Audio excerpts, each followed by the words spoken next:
Mtume sallallahu alaihi wasallam anaelezea kiumbe yote aliyokaa kwenye tumbo la mwanamke,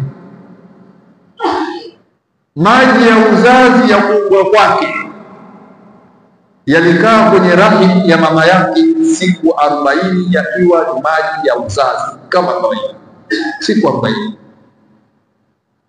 Kisha Allah anayaongezea 40 ya pili, na kwa siku 80 inaondoka kwenye umaji inaenda kwenye pande la damu, siku 80. Kisha Allah anaongeza 40 za tatu, ni siku 120, sawa sawa na miezi 4. Allah tabaraka wa taala analitoa kiumbe kile kwenye upande la damu kupeleka kwenye upande la nyama, siku 120, ambayo ni mimba ya miezi 4.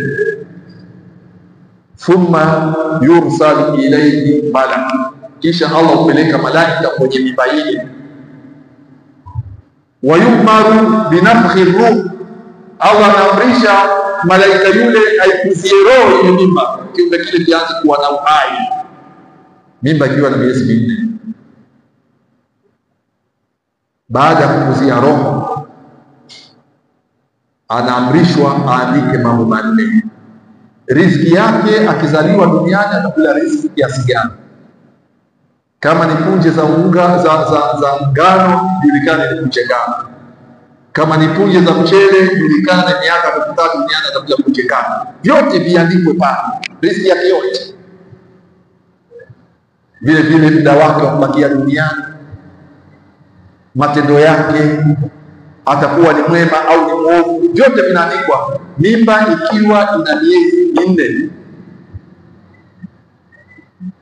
Mwisho Mtume anasema maneno mazito, fa wallahi la ilaha illa, na hapa na yule ambaye hapana mola akasema kuja kwa haki isipokuwa yeye, inna ahadakum la ya'mal bi'amali ahli aljanna, hakika mmoja wenu baada ya kuzaliwa na kuishi duniani itamkia wakati atafanya matendo ya kupendeza Allah ya watu wa peponi, hata ma yakun bainaha wa bainaha illa dhira, mpaka ikawa yeye na pepo ni kama dhirai moja tu alipokuwa karibu na pepo kwa matendo yake mazuri.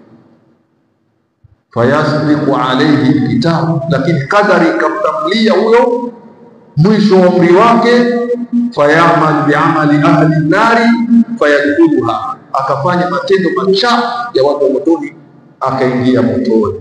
Lakini alianza na matendo mazuri mpaka watu wakabashiria pepo. Na kinyume chake, mtu baada ya kuzaliwa akaishi akafanya mambo machafu mpaka ikawa moto bado kidogo tuwaingie, mwisho wa uhai wake akaleta toba, akafanya matendo mazuri ya watu wa peponi, akaingia peponi. Allah tujalie katika hao, tuwe na mwisho mwema. Kwa hiyo Allah tabaraka wa taala alijua mwanadamu katika mapito yake yote, mapito yote aliyojua.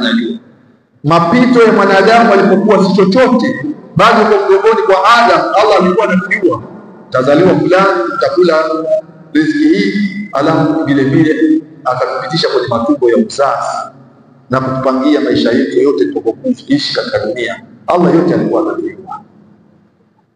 Kama ndio hivyo, Allah anasema fala tuzakku anfusakum, kama Allah anawajua vizuri, una sababu gani ya kujisifia nyinyi? Msisifie nafsi zenu kwamba mimi bwana, mimi nikifa sasa hivi ni peponi,